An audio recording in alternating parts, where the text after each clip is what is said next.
आपके पास कॉर्पस छोटा है, आपकी किटी छोटी है, आपका पर्स छोटा है, आप आराम से इन्वेस्ट कर सकते हैं।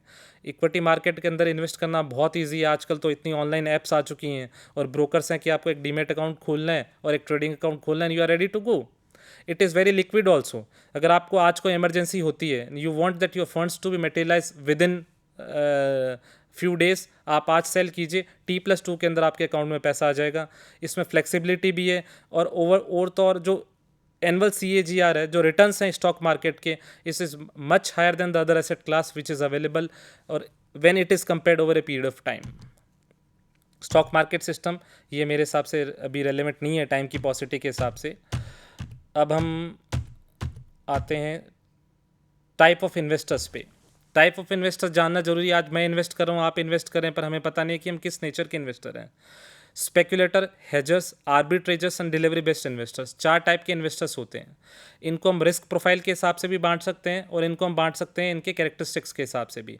स्पेक्यूलेटर होते हैं जो फ्यूचर प्रॉफिट को एंटिसिपेट करके और शॉर्ट टर्म के लिए इन्वेस्ट करते हैं। इसमें रिस्क हाई रहता है, रिटर्न्स भी हाई रहते हैं। हेजिंग बेसिकली एक इंश्योरेंस टाइप की है, ये रिस्क अवॉइड करने के लिए की जाती है, जिसके अंदर बेसिकली एक एग्जांपल आपके साथ मैं शेयर करता हूँ कि आप एक्सपोर्ट कर रहे हैं और आपको $1,00,000 रिसीव होने 3 महीने के बाद, और एक्सपोर्टर ये एंटिसिपेट कर रहा है कि उसकी डॉलर की प्राइस है, it is going to go down. what he will do, he will sell a future contract of $US after 3 months। तो वो अपने रिस्क को मिटिगेट कर लेगा। आर्बिट्रेजिंग क्या है? It is very difficult to find. इसमें फास्ट ट्रेडिंग की रिक्वायरमेंट होती है। इन्वॉल्वमेंट एक ट्रेडर का स्क्रीन टाइम बहुत रहता है। जैसे एक कोई एसेट क्लास है, वो 2 स्टॉक एक्सचेंजेस पे लिस्टेड है, एक शेयर है वो BSE पे भी लिस्टेड है, वो NSE पे भी लिस्टेड है, but there is a difference between the price of the share of stock. उस कंडीशन में क्या होगा? उस कंडीशन में ये होगा कि एक जगह प्राइस कम है, एक जगह ज़्यादा, तो साइमल्टेनियसली वो आर्बिट्रेजर ट्रेड करता है। एक जगह वो परचेस करता है, दूसरी जगह वो सेल करता है। इस प्राइस डिफरेंस की जो अपॉर्चुनिटी है, उस अपॉर्चुनिटी को कैच करने की कोशिश करता है। डिलीवरी बेस्ड इन्वेस्टर तो हम सब जानते हैं, जो लॉन्ग टर्म होराइजन के साथ इन्वेस्ट करते हैं, शेयर्स की डिलीवरी लेते हैं और फंडामेंटली जो स्ट्रॉन्ग कंपनीज होती हैं उनके अंदर इन्वेस्ट करके लॉन्ग टर्म में प्रॉफिट अर्न करने की कोशिश करते हैं। हमने ये जान लिया किस टाइप के इन्वेस्टर्स होते हैं, कैसे इन्वेस्ट करना है, कहाँ इन्वेस्ट करना है। बट अगर आज एक लेमेन के हिसाब से सोचें, मैं चार्टर्ड अकाउंटेंट हूँ, इट इज़ फाइन, बट अगर कोई लेमेन जो व्यूअर्स सुन रहे हैं वो अगर स्टॉक मार्केट में डायरेक्टली इन्वेस्ट करना चाह रहे हैं तो उनको क्या चैलेंजेस फेस होंगे? First is time, second is expertise, third is lack of information, fourth is portfolio and fifth is volatility. Time and volatility मेरे हिसाब से इनमें से एक्सपर्टीज़ भी सबसे इंपॉर्टेंट फैक्टर्स हैं। अब चैलेंजेस को देखने से सॉल्यूशन नहीं मिलने वाला, किसी चीज़ से डरने से कोई सॉल्यूशन नहीं होगा। अब ये क्वेश्चन उठेगा कि इन चैलेंजेस को ओवरकम कैसे करें। They are 4 solutions that I am giving you. First is financial literacy and education. Second is you should always study and research before investing. Friend, ये थर्ड सॉल्यूशन पे आप थोड़ा सा एम्फेसिस कीजिए। Invest for long term as volatility is temporary and growth is permanent. जैसे cricket में हम बोलते हैं कि form is temporary and class is permanent, वैसे ही volatility is temporary and growth is permanent. अगर आप प्राइस कम ज़्यादा होते रहेंगे, बट अगर आप लॉन्ग टर्म के लिए निवेशित रहते हैं, लंबी अवधि के लिए आप निवेशित रहते हैं किसी अच्छे फंडामेंटली स्ट्रॉन्ग कंपनी के अंदर, I bet you that you are going to make profit out of that only. और अगर आपको ये सब नहीं सूट कर रहा है तो आप म्यूचुअल फंड में इन्वेस्ट कर सकते हैं, SIPs में इन्वेस्ट कर सकते हैं। SIP एक सिस्टमेटिक इन्वेस्टमेंट प्लान होता है। It is like RD, recurring deposits and monthly investment income schemes जो होती हैं उसके हिसाब से होता है। अगर आपके पास लमसम में इन्वेस्ट करने को पैसा नहीं है तो आप एक सर्टेन फिक्स अमाउंट जो आप regular interval whether month, quarter और हाफ ईयर आप इन्वेस्ट कर सकते हैं, और इससे आप वॉलेटिलिटी के रिस्क को भी कर्व करते हैं और आप जो स्टॉक मार्केट की मंदी और तेजी है उसको भी राइड करते हैं इसके साथ साथ। SIP एक बेस्ट एग्जांपल है पावर ऑफ कंपाउंडिंग का। जो स्क्रीन पे आपके एग्जांपल विजिबल है कि शायद the power of patience and long term growth story. अब हमने सबने सुना है कि सब्र का फल मीठा होता है और लॉन्ग टर्म में इन्वेस्ट करें तो प्रॉफिट होता ही होता है। कैसे? इसके जानने के लिए पहले हम कुछ फैक्ट्स पढ़ते हैं। इंडिया की जो नॉमिनल GDP है, सकल घरेलू उत्पाद, ये करंट प्राइस पे it is estimated to be $3 trillion in FY 21-22। दो मार्केट कैप है एप्पल INC की। एप्पल के बारे में सबने सुना होगा, फ़ोन बनाती है कंपनी और भी बहुत सारे प्रोडक्ट बनाती है। It is $2.5 trillion. अब आप गैप देखिए, अब वही ग्लास को आधा भरा हुआ और आधा खाली देखने की सोच के ऊपर डिपेंड करता है। मैं ये कह रहा हूँ कि इंडिया की इकोनॉमी के अंदर कितना ग्रोथ पोटेंशियल है। एप्पल एक कंपनी है और इंडिया एक कंट्री है। इस कंट्री की, हमारे भारत की वेल्थ क्रिएशन और वैल्यू क्रिएशन की अपॉर्चुनिटीज़ इनॉर्मस हैं, लिमिटलेस हैं। कोविड पेंडेमिक के बावजूद भी India is one of the fastest growing major economy of the world. और जो हमारे honourable prime minister Shri Narendra Modi ji ने एक सपना देखा था 2019 में कि इंडिया को $5 ट्रिलियन की इकोनॉमी बनाना है by the end of 24-25, it is soon going to be true if we all work in that direction with proper research and study. If you invest in, let us understand the power of patience and long term investing by few examples. अब मैं फिर एक cricket का example लूँगा, bear me if I am taking it too much, कि जैसे cricket की pitch पे जब बॉल टर्न हो रही होती है या बाउंस हो रही होती है तो एक अच्छा बैट्समैन क्या करता है, वो he sees through the difficult time, वो इस टाइम को पास ऑन करता है और सेट होता है, उसके बाद उन्हीं बॉल्स पे वो सिक्सर्स और फोर्स लगाता है। The same applies to investment also. अब आप इस एग्जांपल के थ्रू देखेंगे कि एप्पल का जो शेयर प्राइस मूवमेंट है यूएस डॉलर्स में, can I have it on the screen, 2003 के अंदर जो एप्पल का प्राइस था शेयर का, इट वॉज 0.33 और आज के दिन 2 दिन पहले का डेटा है, इट इज़ $152। और आप अगर इसको ग्रोथ के टर्म्स में कंपेयर करें, it has grown by 460 times, 460 times. तो you can imagine the quantum of returns that Apple has given. यही इन्फोसिस के केस में 2003 में जो प्राइस 86 रुपीज़ था, वो प्राइस आज तकरीबन 1600 रुपये, and it has grown by 18-19 times in 20 years. अगर यही कोई इन्वेस्टर सोचता है 2003 में कि 86 में पैसा लगा है, 100 ये मुझे बेच देना चाहिए, वो क्या लूज़ करता, वो इस ग्रोथ स्टोरी को लूज़ करता। वॉलेटिलिटी आई, प्राइस कम हुए, प्राइस ज़्यादा हुए, but the end of the day, at the end of the उससे क्या मिला, उसका जो कॉर्पस है वो सब्सटेंशियली इंक्रीज हुआ। पर शॉर्ट टर्म में अगर आप इन्वेस्ट करेंगे तो आपका इन्वेस्टमेंट है वो इस स्पीड से ग्रो नहीं करेगा। ये कुछ इंपॉर्टेंट टर्म्स हैं।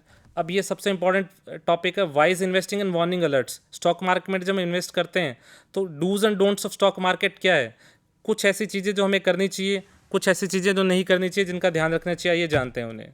Wise investing, invest in only fundamentally strong companies. आपको रिसर्च के बाद, प्रॉपर रिसर्च के बाद इन्वेस्टमेंट करना चाहिए और डेट रिडन कंपनीज में इन्वेस्ट नहीं करना चाहिए। जिन कंपनी का एक्चुअल बिजनेस हो उन्हीं में आपको इन्वेस्ट करना चाहिए। Deal with SEBI registered intermediaries. आपको केपीआईज पे फोकस करना है कंपनीज के। केपीआईज क्या होते हैं? केपीआईज की परफॉर्मेंस इंडिकेटर्स होते हैं किसी कंपनी के, जो दर्शाते हैं कि वो फ्यूचर का उसका आउटलुक क्या है और वर्तमान में उसकी परफॉर्मेंस क्या है। आज के टाइम में अगर हम देखें तो ईएसजी एक इंपॉर्टेंट केपीआई है। इन्वायरमेंटल सोशल गवर्नेंस, आज हर जगह सस्टेनेबल ग्रोथ की बात होती है, हर जगह इन्वायरमेंटल प्रिजर्वेशन की बात होती है, और किसी कंपनी का फ्यूचर बिना इन्वायरमेंट को प्रिजर्व किए या बिना सस्टेनेबल ग्रोथ की पॉलिसी को इनकॉर्पोरेट किए नहीं हो सकता। तो अगर आपको 5 ईयर्स डाउन द लाइन देखना है कि कोई कंपनी कहाँ पे खड़ी है, उस कंपनी का फ्यूचर क्या होने वाला है, तो आपको उसको सर्टेनली ईएसजी पॉलिसीज़ देखनी चाहिए। आप उसके फाइनेंशियल रेशोज भी एनालाइज कर सकते हैं, ये तो एक ट्रेडिशनल वे है। लर्न टू सेल, जितना इंपॉर्टेंट किसी शेयर को या किसी एसेट को सही समय पे खरीदना है, उतना इंपॉर्टेंट उसको बेचना भी है। अगर आप उसको सही समय पे नहीं बेच पाएंगे तो आपके पास क्या रहेगा, आपके हाथ में नोशनल गेन रहेगा और नोशनल लॉस रहेगा। आप कभी भी प्रॉफिट को रियलाइज़ नहीं कर पाएंगे और उस रियलाइज प्रॉफिट को दोबारा इन्वेस्ट नहीं कर पाएंगे। पेनी स्टॉक्स हमने सबने सुने होंगे। अगर स्टॉक मार्केट में हम इन्वेस्ट करते हैं कि ये शेयर सस्ता है, 2 रुपये का, इसको ले लीजिए, इसको 20 हो जाएंगे। कभी न्यूज़ आती है 5 का 50 हो जाएगा, कभी आती है कि 6 का 60 हो जाएगा। जो चीज़ सस्ती होती है वो हमेशा अच्छी नहीं होती, इस बात को आपको गांठ बांध लेना चाहिए। अगर कोई शेयर 2 रुपये का है, it doesn't mean that is going to give you good profits. 2 रुपये में आप इन्वेस्ट करेंगे, फिर वो 4 होगा, 4 में इन्वेस्ट करेंगे, 6 होगा, 6 में इन्वेस्ट करेंगे, और वो एक साथ 0 होगा, और वो आपको एग्जिट का भी टाइम नहीं देता है। आपको इन्वेस्ट करना है, स्पेकुलेट नहीं करना है, और आपको you should not leverage on the stock market. Debt और इक्विटी का जो रेशियो है आपको मेंटेन करना है, ओवर लेवरेज आपको नहीं होना है इन्वेस्टमेंट करने के लिए। What are the warning alerts? Don't put all your money in the one basket. We have already discussed. Don't go for quick profits, unreasonably high returns. यहाँ मैं बात करना चाहूँगा पॉन्जी स्कीम्स के बारे में या पेनी स्टॉक्स के बारे में दोबारा से। कुछ ऐसी स्कीम्स होती हैं जो मार्केट में आपको बोलती हैं कि आप अगर 10 रुपये लगाएंगे और एक मेंबर बनाएंगे तो आपको डबल पैसा मिलेगा, और ऐसे मेंबर से मेंबर बनते जाएंगे, पैसे मिलते जाएंगे। कुछ ऐसी स्कीम्स होती हैं जो आपको 24, 36, 40% तक का रिटर्न्स ऑफर करती हैं, बट आपको जब आपको कोई ऐसी चीज़ दिखे तो you should always be aware of the situation कि ये आपको ट्रैप कर रहे हैं। ऐसा अनरियलिस्टिक रिटर्न एक्चुअल में पॉसिबल नहीं है। कोई भी कंपनी रीजनेबल और लेजिटिमेट बिजनेस करके और सही तरीके से काम करके इतने हाई प्रॉफिट्स और रिटर्न्स आपको नहीं दे सकती है। आपको डिजिटल ट्रांजैक्शंस बढ़ रहे हैं तो डिजिटल सिक्योरिटी भी आपको ध्यान में रखनी है। इंटरनेट पे ट्रांजैक्शंस बहुत होते हैं, इंटरनेट स्कैम्स भी बढ़ रहे हैं। इंटरनेट स्कैम बढ़ रहे हैं और आने वाले समय में मेरे को जो लग रहा है कि अपराध की श्रेणी है जो अब फिजिकल से बदल के अब डिजिटाइज होने जा रही है। कभी आपके क्रेडिट कार्ड से पैसा निकल जाता है, कभी आपके बैंक अकाउंट से पैसा निकल जाता है, कभी आपके फ़ोन से गलत जगह यूपीआई हो जाती है, कभी पेटीएम का स्कैम होता है। स्कैम्स तो चलते रहते हैं। तो इसके साथ आपको क्या ध्यान में रखना है, आपको अपनी जो डिजिटल एसेट्स हैं, ट्रांजैक्शन है, उनको सिक्योर भी करना है और किसी के साथ भी अपना इंटरनेट का पासवर्ड या फिर अपने डिजिटल अकाउंट का बैंक का पासवर्ड शेयर नहीं करना है। आपको किसी भी इन्वेस्टमेंट के ऊपर या किसी भी एडवर्टीजमेंट के ऊपर नहीं जाना है। पार्डन, आप सोशल मीडिया में बहुत सारी न्यूज़ आती हैं, कोई भी जो अवार्ड्स मिल रहे हैं कंपनीज़ को और जो एडवर्टीजमेंट्स आते हैं उनकी बेसिस पे आपको एम्फेसिस करके इन्वेस्ट नहीं करना, आपको अपनी रिसर्च की बेसिस पे इन्वेस्ट करना है। क्योंकि गैम्बलिंग वन टाइम प्रॉफिट दे सकती है बट लॉन्ग टाइम में गैम्बलिंग आपको लॉस ही दे के जाएगी। अब अगर मैं स्टॉक मार्केट में इन्वेस्ट कर रहा हूँ तो मेरे को ग्रीवियंसेस भी होंगी। क्या टाइप की ग्रीवियंसेस हो सकते हैं, इसको कहाँ रिड्रेस करूँ? मैं बीएससी के पास जा सकता हूँ, एनएससी के पास जा सकता हूँ। सेबी ने एक स्कोर्स पोर्टल बनाया है, सेबी कंप्लेंट रिड्रेसल सिस्टम, उस पर भी अब अपनी कंप्लेंट रजिस्टर करवा सकते हैं, जिसका रिजोल्यूशन भी काफ़ी जल्दी मिलता है।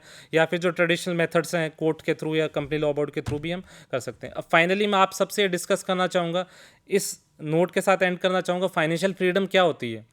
हमने सबने एक्टिव इनकम और पैसिव इनकम का नाम सुना हुआ है। फाइनेंशियल फ्रीडम होती है कि आपका पैसा आपके बिना आपके लिए काम कर रहा है। सपोज आज मैं रिटायर होता हूँ, मैं एक्टिवली काम कर रहा हूँ, कुछ समय बाद मुझे कुछ ऐसा हो जाता है या I am not able to work, what will happen to me? मेरी एक्टिव इनकम तो बंद हो जाएगी और अगर मैंने सही जगह इन्वेस्टमेंट नहीं किया होगा तो मेरा इन्वेस्टमेंट भी मेरे लिए काम नहीं करेगा और मैं हेल्पलेस हो जाऊँगा। इसे ही फाइनेंशियल फ्रीडम कहते हैं। फाइनेंशियल फ्रीडम मीन्स कि आपकी प्रेजेंस से आपकी इनकम को रिलेटेड नहीं है। आप अगर प्रेजेंट हैं या प्रेजेंट नहीं है, एक्टिवली काम कर रहे हैं नहीं कर रहे हैं, सपोज आपने इंटरेस्ट पे पैसा लगाया, आपको इंटरेस्ट आ रहा है, आपने स्टॉक मार्केट में इन्वेस्ट किया, आपको डिविडेंड्स आ रहे हैं, आपने डेट मार्केट में इन्वेस्ट किया, आपको फिक्स रिटर्न्स आ रहे हैं। आजकल अर्ली रिटायरमेंट की भी टेंडेंसी चल रही है, जिसमें यूथ है वो 40-45 की एज में सोचते हैं कि रिटायर हों, अपना पैशन फॉलो करें। वो पैशन आप कैसे फॉलो कर पाएंगे? आप जब काम करते हैं, आप हार्डवर्क करते हैं, अपना कॉर्पस इकट्ठा करते हैं, बट आप उसको अगर सही जगह इन्वेस्ट नहीं करेंगे तो जैसे ही आपकी एक्टिव इनकम बंद होगी, आपका डे टू डे एक्सपेंसेस को आपको मीटअप करना है भारी हो जाएगा और उसके बाद जो आप अपनी हॉबीज़ और पैशन फॉलो करना चाह रहे हैं, पैशन आप फॉलो नहीं कर पाएंगे। तो फाइनेंशियल फ्रीडम मेरे हिसाब से it is one of my favourite terms that I always tell people that आपको एक अर्ली एज से ही फ्रॉम द एज ऑफ 20, 21, 25 जब आप काम करना शुरू करें, आपको फाइनेंशियल फ्रीडम के बारे में सोचना चाहिए, जिससे कि आप काम भी कर सकते हैं, आप अपने फ्यूचर को भी सिक्योर कर सकते हैं और आप इंडिपेंडेंट हो सकते हैं अपनी इनकम सोर्स से। आप जब चाहें जो चाहें जैसा चाहे कर सकते हैं और कोई इमरजेंसी आए किसी को भी तो उस कंडीशन में भी उसको किसी के लिए हेल्प के लिए नहीं देखना पड़ेगा। I thank you all viewers for patiently listening to me. थोड़ा सा फास्ट पेस्ड हुआ है ये, क्योंकि ये प्रेजेंटेशन है, ये 1-1.5 घंटे का प्रेजेंटेशन है, बट मैं ट्राई करूँगा अगर मुझे अगला मौका मिला तो मैं और एक नया टॉपिक आपके पास लेके आऊँ और कोशिश करूँगा कि मैं ऐसे ही आपको फाइनेंशियली एडुकेट, एम्पावर और ट्रेन करता रहूँ। Thank you very much.